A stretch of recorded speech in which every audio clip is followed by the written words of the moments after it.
Ni Miss Vivian. Ma'am Vivian, magandang gabi. Saan po kayo ngayon? Saan pong lugar, province o bansa? Uy, Ano po, Pilipinas po. saan na si Sir? San Miguel po, Bulacan. San Miguel, Bulacan. Okay. Apo. Manager, nawala ho si Boy? O nga, nawala siya, no? Sumali na po kayo dito dati, ma'am, no? Last year. Apo. Aha. Nasa Cavite po ako. Nasa Cavite ka po that time. Apo. Ngayon, dyan ka na po sa may San Miguel. Apo. Ano pong ginagawa niyo po dyan sa San Miguel? Ay, nalipat po dito yung mga anak ko. Taga San Miguel po pala talaga kayo, no?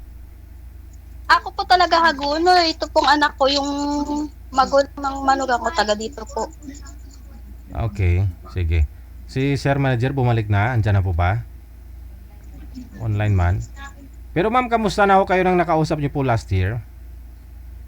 Eh, may asawa po eh. May asawa po pala siya? Apo, sabi po, walang asawa, pero meron po pala. Nakahiwalay naman na. Hindi po, nag-chat yung asawa dito eh. Sabi niya, asawa daw po siya ni Jethro eh. Tinigilan ko po si Jethro. Ay, pasawa yung si Jethro ha. Paano po kayo nalaman ng asawa? Paano nakita ng asawa?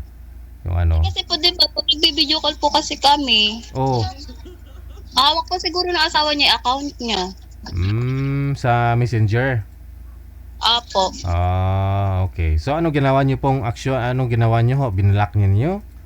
Bigla ko na lang po siya binalak, di na po ako nakipag-ano sa asawa. Okay. Ano nga po status niyo, ma'am? Wala po. I mean, hiwalay po ba kayo? Separate? Byuda? Opo, iulit po na po, matagal na po. Hindi po kayo byuda? Ay di po, giwalay lang po kami nung ama ng anak ko. Ilang taon na ho kayong hiwalay? 11 years po. 11 years. Okay. Opo. Sige. Ngayon po, anong pinagkakabalahan mo? Wala po, sa bahay lang po ng mga bata. Tagaluto, tagalaba, tagaalaga po ng apo. Okay. Pero matagal na po kayong hiwalay. Hindi pa ho kayo nagka-boyfriend ulit? Hindi po, ano lang po, LDR lang. LDR lang. Gaano naman po kayo katagal ng ka-LDR mo? Ano po, 5 buwan. May asawa at anak din po eh. Aragoy. Bakit to umabot pa sa 5 months bago nyo po nalamang may asawa anak? Kasi po noon, di ko alam na may asawa siya. Sabi niya, kapatid lang daw. Kapatid. Ano po pag mag-video call kayo, andyan ho yung asawa, pinakilala sa iyo na kapatid?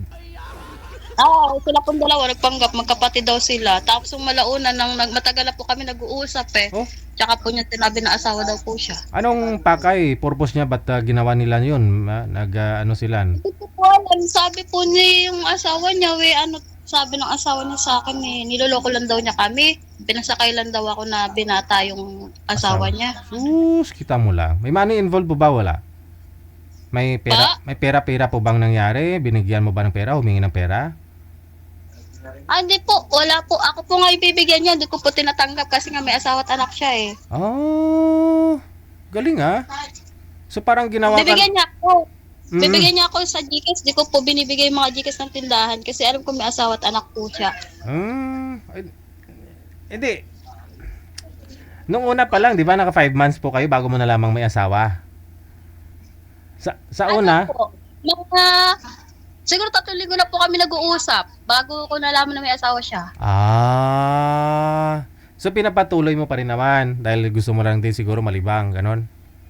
Ano po, tinatawagan niya po ako lagi kasi nalulungkot daw siya. Tapos sabi niya, hindi daw sila magkasundo ng asawa niya. Ganon. Ay, ganon? Kinakausap ko siya. Okay. Mabuti ho hanggang usap-usap lang, hindi ho siya nagsabi na magkita tayo, mag-date tayong dalawa. Oo. Gusto ko niya mapagkita. Ayoko kasi nga may asawa siya. Oy ma'am, seryosong tanong, anong nangyari dyan sa kanang mata mo? Paano yan? Kasi po, nagkasakit po ako, tigdas po. Bata ka pa, the time? Apo. Mga ilang taon ka pa? Bata. 5 taon po. Pero hindi po makakita po yan, ma'am, yung kanan mo, hindi makakita. Hindi po, kaliwa lang po. Kaliwa. So, bumalik na sana si sir, yung lalaki kanina. Okay. Pero ano po yun, naalala niyo po ng bata ka, 5 years old ka, naalala mo talaga yung pagkasakit mo? Pitdas. Hindi ko po natatandaan. Sinabi lang po ng nanay ko sa akin. Hmm. Hindi po kayo naghahanap ng paraan, hindi sila naghanap ng paraan para makakita, maagapan? Ano po, pina-opera naman po nila ako. Kaso nilagyan ako ng artificial. Nalaglag daw po. Di ko daw po sinabi. Kasi di ko po alam ko ano po yung nalaglag sa akin. Artificial po pala yun. Nung bata ka pa? Apo, hindi ko daw Ah. po sinabi. Hindi ko naman po alam yun. Hmm. Artificial na hindi, as in, parang decor, ano lang siya, yung para Yung mailagay lang. plastic po na mata. Yung plastic po na mata. Hindi connected sa loob, hindi ka pa rin makakita talaga pala. Opo. Okay. Sabi po daw ng doktor, huwag daw po yun mawawala. Kasi nga daw po, pag nawala yun, oras daw po na sumara, hindi na daw po pwede. So nagsara na po siya talaga, no? Tuluyan. Opo, oras nalaglag po yung artificial, sumara po. Kaya sabi po ng doktor, pagbalik po namin doon, pinagalitan po yung nanay ko, bakit daw po hinayaan na mawala yung artificial po. Sus, 5 years old ka pa that time. Apo. So natuluyan na po pala talaga siya nagsara, no? Kasi hindi siya kumikisap-kisap eh. Hindi po siya, Apo. Sarado na po talaga siya. nagpermanent po siya, gumano na. Opo. Pero ako po nakikita mo, Nakakita naman po ako. Basta maliwanag po. pero ako Opo. nakikita mo ako ngayon. Ako po, madilim lang po dito sa aking pwesto. Madilim yung ilaw. Saan po ba kayo? Parang may mga parang overlook. Ano ba, may mga puno akong nakikita. Andito po ako sa labas ng bahay. Maingay po kasi doon sa loob. Kasama niyo po yung mga anak mo. Apo, babae at lalaki po anak ko. Tapos isang apo.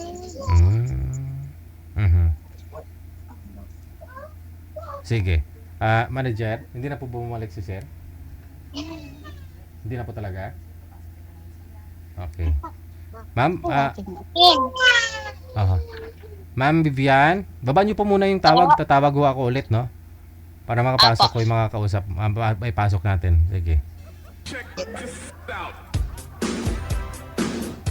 Yun po pala yung nakausap niya po last year. Sumali na po yan last year eh. May asawa po pala.